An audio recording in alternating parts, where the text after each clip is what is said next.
Salam sehat dan bahagia semuanya. Perkenalkan, saya Irwanto SPDSD. Saat ini saya bertugas sebagai Kepala SD Negeri 1 Tembursari, Kabupaten Wonogiri. Izinkan saya untuk menyampaikan praktik baik kepemimpinan pembelajaran dalam mendukung implementasi pembelajaran berdiferensiasi yang telah saya lakukan di SD Negeri 1 Tembursari. Adapun judul praktik baik saya adalah program ditelateni dalam optimalisasi pembelajaran berdiferensiasi. Manusia merupakan makhluk yang memiliki kodrat berbeda untuk hidup. Untuk menuntut manusia dapat hidup sesuai kodratnya, diperlukan pendidikan. Namun pendidikan yang dibutuhkan oleh masing-masing manusia pasti berbeda, dan bukan hal yang mudah untuk dapat memberikan pendidikan yang sesuai dengan minat, kebutuhan, dan keinginan tersebut. Dewasa ini, perubahan kurikulum 2013 menjadi kurikulum merdeka merupakan salah satu upaya yang dilakukan untuk memberikan layanan terbaik dalam pendidikan. Kurikulum Merdeka memberikan ruang yang lebih luas bagi siswa untuk mengekspresikan diri. Kurikulum ini juga mengamanatkan pendidikan yang dapat memenuhi kebutuhan siswa yang beragam. Salah satunya dengan melakukan pembelajaran berdiferensiasi, baik dari segi proses, konten, maupun produk pembelajaran. Namun dalam implementasinya di SD Negeri 1 Tembursari, kurikulum Merdeka belum berjalan dengan optimal. Hal ini nampak jelas pada pembelajaran yang dilakukan masih sama seperti kurikulum sebelumnya, yaitu pembelajaran yang materinya masih sama, proses belajar yang seragam, dan produk pembelajaran yang sama pula. Dari hasil ngobrol santai dengan beberapa siswa, diketahui bahwa pembelajaran masih kurang variatif, belum optimal dalam menggunakan media pembelajaran, dan belum memperhatikan gaya belajar siswa. Program yang saya lakukan untuk membantu guru dalam mengimplementasikan pembelajaran berdiferensiasi adalah program Ditelateni. Program ini merupakan akronim dari diskusi, temukan, latih, terapkan, evaluasi, dan penilaian.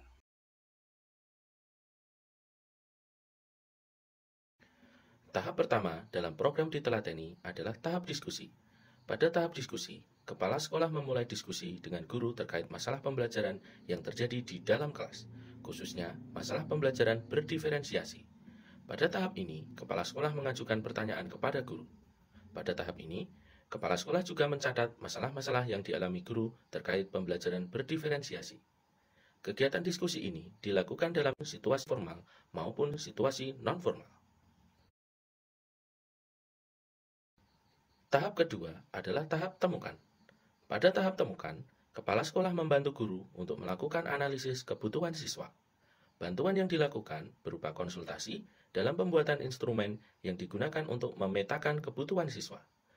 Pada tahap ini, guru diberi kebebasan untuk menentukan pilihan pemetaan kebutuhan siswa melalui penyebaran angket atau pengamatan langsung dengan mengisi instrumen yang sudah dibuat. Hal tersebut dilakukan untuk menentukan gaya belajar siswa di dalam kelas. Guru juga dapat melakukan penilaian diagnostik, baik kognitif maupun non-kognitif. Tahap ketiga adalah tahap latih. Pada tahap latih, kepala sekolah melakukan pelatihan kepada guru.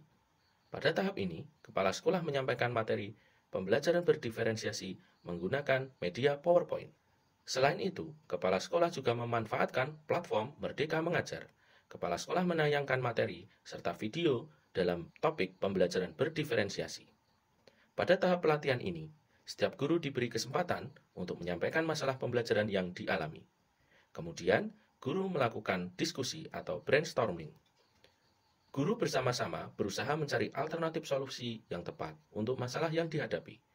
Kemudian, guru membuat rancangan kegiatan pembelajaran secara kolaboratif. Rancangan tersebut meliputi modul ajar dan instrumen penilaian. Pada tahap pelatihan ini, perencanaan pembelajaran yang ditekankan adalah perencanaan yang menyesuaikan proses, konten, dan produk dengan hasil pemetaan yang telah dilakukan.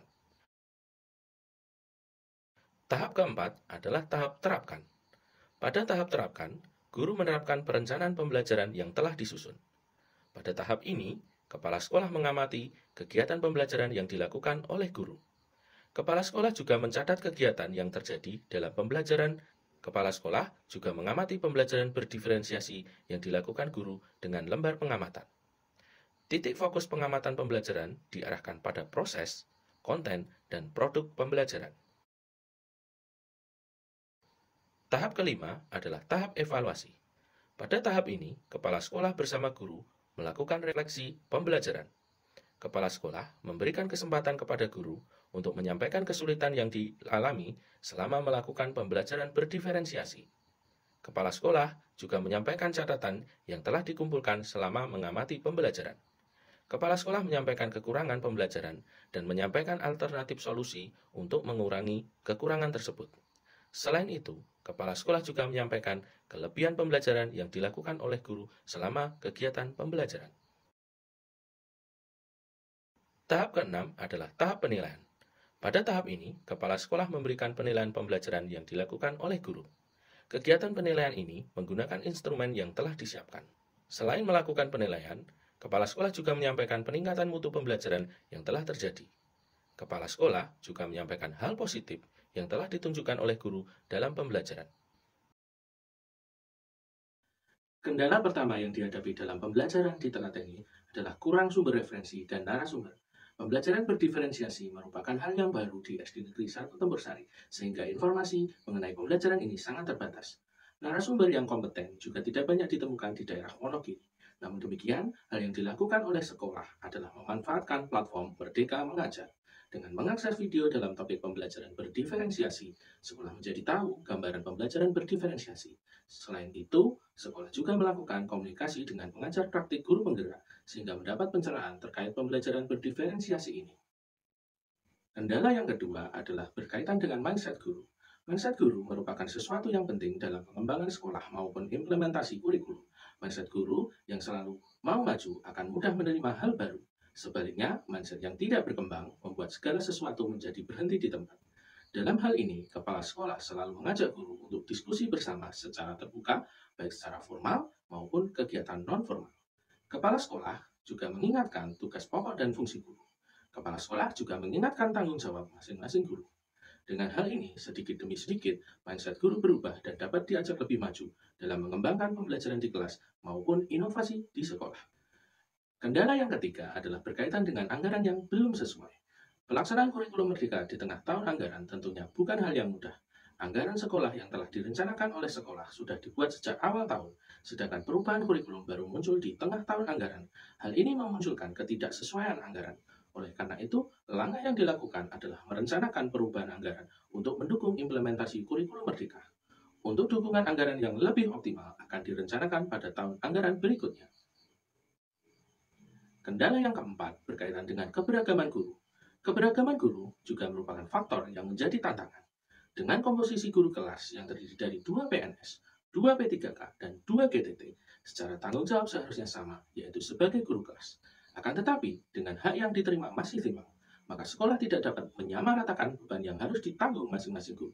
Kemudian, secara usia, 2 guru sudah berusia di atas 50 tahun, 2 guru di antara 30-40 tahun, dan 2 guru di bawah 30 tahun, sehingga membuat perbedaan dalam penguasaan IT. Sehingga pembelajaran yang berbasis IT lebih condong dilakukan oleh beberapa guru saja. Selain itu, ketiadaan guru mata pelajaran PJOK dan pendidikan agama juga menambah beban guru kelas. Program ditelateni memiliki dampak. Yang pertama adalah dampak bagi guru. Setelah ada program ditelateni ini, pemahaman guru terhadap kebutuhan siswa menjadi lebih memahami dibandingkan dengan kondisi sebelumnya. Guru juga menjadi lebih memahami cara melakukan pemetaan kebutuhan siswa. Guru juga lebih paham tentang apa yang dimaksud pembelajaran berdiferensiasi. Guru menjadi cukup mampu menyusun perencanaan dan melaksanaan pembelajaran berdiferensiasi dibandingkan sebelumnya. Dampak yang kedua adalah dampak bagi siswa. Setelah implementasi program ditelateni ini, kebutuhan siswa yang beragam menjadi lebih diperhatikan. Siswa mulai dikelompokkan berdasarkan minat atau gaya belajarnya. Metode yang digunakan guru juga lebih variatif, sehingga mampu memfasilitasi kebutuhan belajar baik secara visual, auditory, maupun kinestetik. Materi pembelajaran yang disampaikan kepada siswa juga lebih disesuaikan dengan kemampuan masing-masing siswa, sehingga siswa mampu menyelesaikan tugas yang sesuai dengan perkembangannya. Dampak yang ketiga adalah dampak bagi sekolah.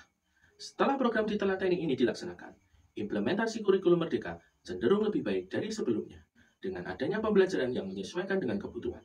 produk yang sesuai perkembangan, dan proses yang memperhatikan gaya belajar siswa.